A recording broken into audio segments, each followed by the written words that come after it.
पुराने ज़माने की बात है। बगदाद के करीब एक छोटा सा कस्बा था, जहां दो लोग अपनी अपनी दुकानों की वजह से बहुत मशहूर थे। एक दुकान अरसलान कसाई की थी, जो कस्बे के एक पुरसुकून कोने में वाक़े थी।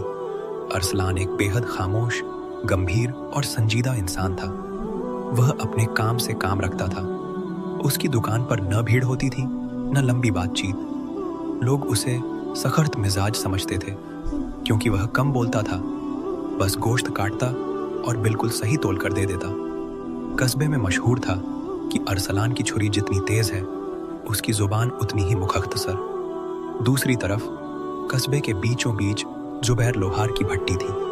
जुबैर लोहे को पिघलाकर मजबूत औजार और तलवारें बनाता था। उसकी पहचान उसकी पारसाई, धार्मिकता थी।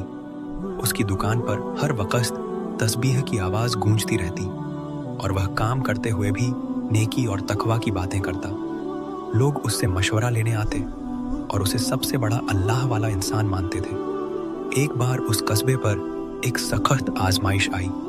बादशाह ने हुक्म दिया कि कस्बे की हिफाजत के लिए एक बड़ी दीवार बनाई जाए। इसके लिए लोहे के कड़े और मजदूरों के लिए गोश्त की ज़रूरत थी। यह एक बड़ा सरकारी ठेका था, जिसमें बहुत मुनाफा था। जुबैर लोहार तुरंत दरबार पहुंचा और बोला, हुजूर, मैं यह काम अल्लाह के नाम पर करूंगा। मेरा असली मुनाफा अल्लाह के पास है। लोग उसकी तारीफ करने लगे। वहीं दूसरी तरफ अरसलान ने बस इतना कहा, जो जिम्मेदारी मिलेगी ईमानदारी से निभाऊंगा। लोगों ने उसे खुदगर्ज समझा, लेकिन एक ठंडी रात को हकीकत सामने आ गई। जुबैर अपने शागिर्द को चुपके से कह रहा था, कच्चा लोहा मिला दो ताकि मुनाफा ज्यादा हो सके। शागिर्द ने डरते हुए कहा, यह धोखा नहीं होगा। जुबैर बोला, यह सियासत है, थोड़ा समझौता करना पड़ता है।